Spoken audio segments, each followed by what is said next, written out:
Here we are. Hello, you're with Breakfast. Time for our daily panel now with youth worker and the New Conservative Party's deputy leader, Elliot Ikilei, and Herald columnist, editor of Villainess, and recipient on Wednesday night of a distinguished alumni award from Massey University, Lizzie Marvelly. I got there in the end. Thanks, Lizzie. We're going to start. We're talking our high points of the week. What was yours, Lizzie? For me, it's kind of the best of a bad situation, and it was the pause at Ihumātao. I was really pleased that the PM actually did step in and say, we need to just take a breath here and we need to figure out exactly the best way to go forward. So I think that was a positive after an amazing week of this very peaceful occupation. I thought it was great. Yeah. Elliot, what's your take on what's going on at the Ihumātao? Well, I actually think I have a bit of a sad moment for that one, because I think it actually is a bit of a fracture within the whānau, and I believe that it's mostly about the whānau issue as opposed to a whenua issue. And so I think that you've got Matua Te Wārena who's doing what he's doing, and he's done it, and now some of the younger ones are having some issue with that.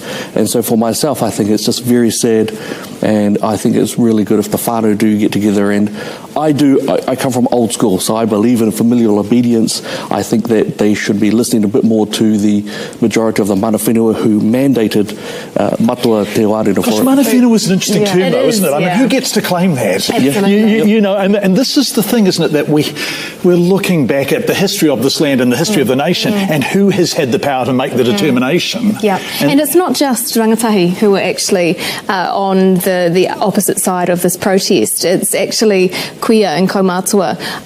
So it's not like a young people, older people, elders kind of situation. And you've got so many different mana whenua who have ties to this historic land. So I think it's great that we've got a pause, so we can now have a kōrero and start to hopefully find the way forward. It's a fascinating microcosm, isn't it? There's so much of New Zealand history, you know, the universal in the particular, so much of what we've got wrong that we have to address. Elliot, what's been your high of the week?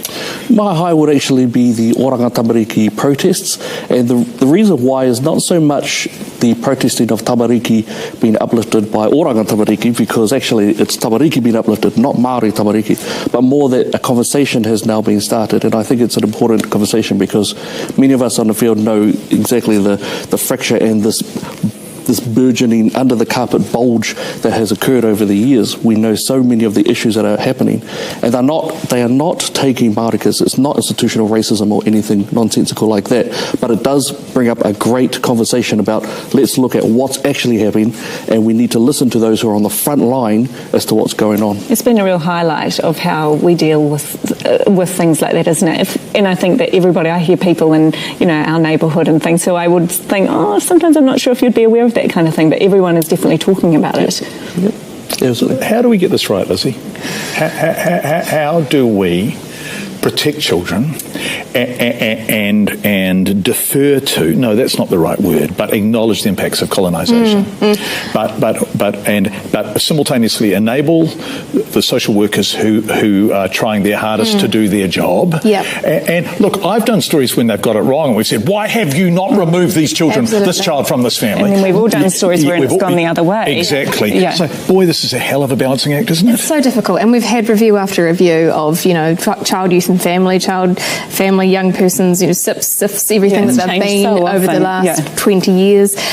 I think, and this is just a personal view, but I think it comes back to whānau, and I think particularly when we're talking about, rangatahi Māori and tamariki Māori, I do think that we do have to take a bit of a moment and think, is there some institutional racism here? I mean, the numbers of the Māori tamariki that are being uplifted are quite sobering, and that is certainly, I think, reflective of the impacts of colonisation. But I think that there also may be a little moment that we need to just stop. And I mean, I don't know if you saw that video, John. The newsroom video. Yeah, the newsroom video of the uplift, and just that that whānau. Obviously, we don't have all the details, but there was whānau support wrapped around that little baby, and I think that it all ends with family. It starts and ends with family. Yes, the interesting thing for me is because you're saying institutional racism and you're saying not. It's not. But where is the institutional racism? Because no uplift goes without the mandate of the family court, right? So the family court approves it first. So is it their institutional racism we need to address? I mean, whose institutional racism are we dealing with here, or no one's at all? In all of the, I would go back, and I was thinking about this last night, every uplift that I've been involved with, I would go back and do it exactly the same way. And that's based on why we had to uplift it in the first place and the outcomes from that afterwards. Kids are not taken just for any silly reason. It does take it takes quite a significant event or events to occur for children to be uplifted. And on the newsroom video that they had, it's extremely high level of threshold to take a child, a baby, as they're born. There are severe reasons why, and while we can't go into the details of those, they don't just do it willy-nilly. It's not done that way. And I thought about it last night. I would do every single uplift that I was involved with after. How many do you think you've been involved in? Around about in the late 20s. Wow.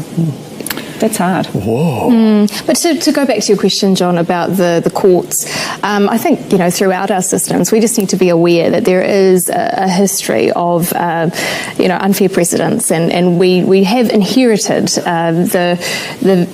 I suppose, the vestiges of our colonisation. So I just think we need to be aware of it. But, it does come down to the children, but also the whānau. And if we are able to empower whānau to, if we're uplifting, then that baby should be going to whānau if possible, or should be going to people within hapu who are close to that baby, so that there can be some connection there, because otherwise the implications for the attachment for that child, that will continue throughout their life. Well, let's not forget, though, that for many of the times of periods of quote-unquote colonisation, things were going well. It wasn't until the late 70s that we started to see statistics starting to go quite badly. And what we found is actually from a Lindsay Mitchell area of research is that in the late 70s, if you were Māori and you were born into a family, you had an 80% chance of being born into a married mum and dad home. As of 2015, that's gone down to 21%. That's an incredible, that's 60% gone down. Yeah. Now, when you look at family structure, family breakdown, and again, in the field, what we see time and time again is broken family, and almost always no father, no father, no father. The whānau is absolutely right. It's the whānau that actually needs to be looked at as a preventative measure as opposed to looking after the symptomatic issues.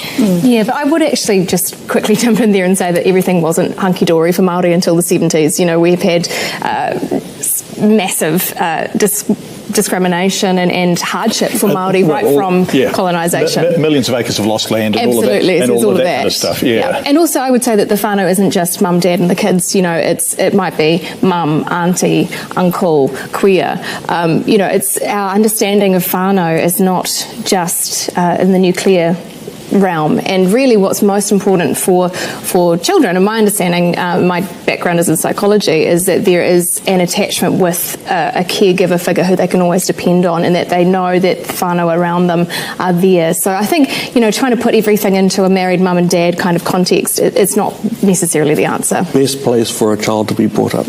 As a loving family, which can take many different forms.